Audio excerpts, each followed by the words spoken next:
ಇವತ್ತು ನಾವೀಗ ವೀರಶೈವ ಕಲ್ಯಾಣ ಮಂಟಪಕ್ಕೆ ಸಂತರ್ಪಣೆ ನಡೆಯೋ ಒಂದು ಜಾಗಕ್ಕೆ ನಾವೀಗ ಬಂದಿದ್ದೀವಿ. ಬನ್ನಿ ಭಕ್ತಾದಿಗಳ ಹತ್ರ ನಾವ್ ಇವತ್ತೀಗ ಮಾತಾಡ್ಸೋಣ. ಮೇಡಮ್ ನಮಸ್ತೆ. ನಮಸ್ಕಾರ. ಮೇಡಮ್ ನಿಮ್ಮ ಹೆಸರು? ಭಾರತಿ ಅಂತಂದು. ಯಾವ ಊರಿಂದ ಬಂದಿದ್ದೀರಾ ಮೇಡಮ್? ಬೆಂಗಳೂರಿನಿಂದ ಬಂದಿದ್ದೀವಿ. ಏನ್ ಅನಿಸ್ತಾ ಇದೆ ನಿಮಗೆ ಜಾತ್ರೆ ಬಹಳ ಖುಷಿ ಆಗ್ತಾ ಇದೆ. ನಾವು 3 ವರ್ಷದ ಕೆಳಗೆ ಬಂದಿದ್ವಿ, ಈ ವರ್ಷನೂ ಬಂದಿದ್ದೀವಿ. ಬಹಳ ಖುಷಿ ಆಗ್ತಾ ಇದೆ. ಎಷ್ಟು ಜನ ನೋಡಿ, ಈ ವರ್ಷ ಅಂತೂ ಜಾಸ್ತಿ ಜನ ಇದ್ದಾರ. ಆಮೇಲೆ ಇಲ್ಲೆಲ್ಲ ಅನ್ನದಾಸೋದು ಚೆನ್ನಾಗಿದೆ. ಬೆಳಿಗ್ಗೆ ತಿಂಡಿ 12-13 ಸಾವಿರ ರೂಪಾಯಿ 16,000 ಜನ ಬರ್ತಾರೆ ಅಂತ ಇದ್ದಾರೆ. ಖುಷಿ ಆಗ್ತಿದೆ. ದೇವಿ ದರ್ಶನ 2 ಸತಿ ಮಾಡಿದ್ವಿ. 2 ದಿನನೂ 2 ದಿನ ಮಾಡಿದ್ವಿ. ಈಗ ಹೋಗ್ಬೇಕು ಬೆಂಗಳೂರಿಗೆ, ಟ್ರೈನ್ ಇದೆ, ಅದಕ್ಕೆ ಅರ್ಜೆಂಟ್ ಅಂತಂದು ಸಂತೋಷ ಆಗ್ತಾ ಇದೆ. Madam thank you. ಮೇಡಮ್ ನಿಮ್ಮ ಹೆಸರು? ನಮ್ಮ ಹೆಸರು ಲಲಿತಮ್ಮ ಅಂತ. ಮೇಡಮ್ ಯಾವ ಊರು ನೀವು? ನಾವು ಸೊರಬ ರೋಡ್ ಸಾಗರ. ಏನ್ ಅನಿಸ್ತಿದೆ ಮೇಡಮ್ ಜಾತ್ರೆ ಬಗ್ಗೆ? ಜಾತ್ರೆ ಬಗ್ಗೆ ಚೆನ್ನಾಗಿದೆ.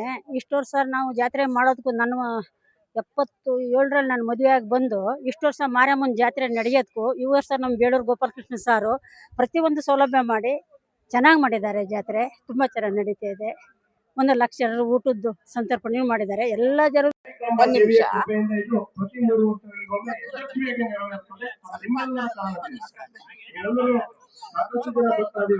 ನಮಸ್ತೆ ಮೇಡಮ್.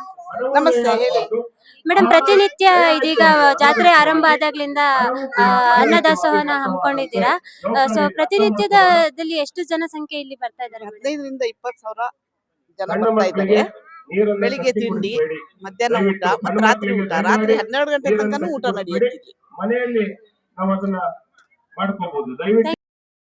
ಇದೆ. ಮತ್ತು ನಮ್ಮ ಬೇಳೂರು ಗೋಪಾಲಕೃಷ್ಣ ಸಾರ್ ಅಂತೂ ತುಂಬ ಸಹಾಯ ಮಾಡಿದ್ದಾರೆ ಪ್ರತಿಯೊಬ್ಬರಿಗೂ.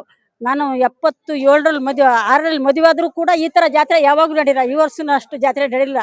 ತುಂಬ ಅದ್ಭುತವಾಗಿ ನಮ್ಮ ಶಾಸಕರು ಮಾಡಿದ್ದಾರೆ. ತುಂಬ ಹೆಮ್ಮೆ ಅನಿಸ್ತದೆ. ಮತ್ತು ಮಾರಿಗುಡಿ ಎಲ್ಲ ಕಮಿಟಿ ಜನರು ಕೂಡ ಪ್ರತಿಯೊಬ್ಬರು ಸಹಾಯ ಮಾಡಿದ್ದಾರೆ. ತುಂಬ ಕೊಟ್ಟು 20 ವರ್ಷ ಆಯ್ತು. ಒಳ್ಳೇದೇ ಆಗಿದೆ. ಕೊಟ್ಟ ಮೇಲೆ ತಾಯಿ ನಮಗೆ ಕೈ ಹಿಡಿಬೇಕು, ದೇವರಿಗಂತ ಕೊಟ್ಟಿದ್ದೀವಿ. ಈಗ ನಮ್ಮ ತಮ್ಮರೆಲ್ಲ ಪಾಪ ಕಷ್ಟಪಟ್ಟು ಈಗ ಮತ್ತೆ ಕೆಲಸ ಮಾಡ್ತಾ ಇದಾರೆ. ಗದ್ದೆ ಇದ್ದಿದ್ರೆ ಏನಾರ ಸ್ವಲ್ಪ ಇದಾಗದು. ಒಳ್ಳೇದೇ ಆಗಿದೆ ತಾಯಿ ಗದ್ದೆ ಕೊಟ್ಟ ಮೇಲೆ. Thank you.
ಮೊಗ್ಗದಿಂದ ಬಂದಿದ್ದೀವಿ ಮೇಡಮ್.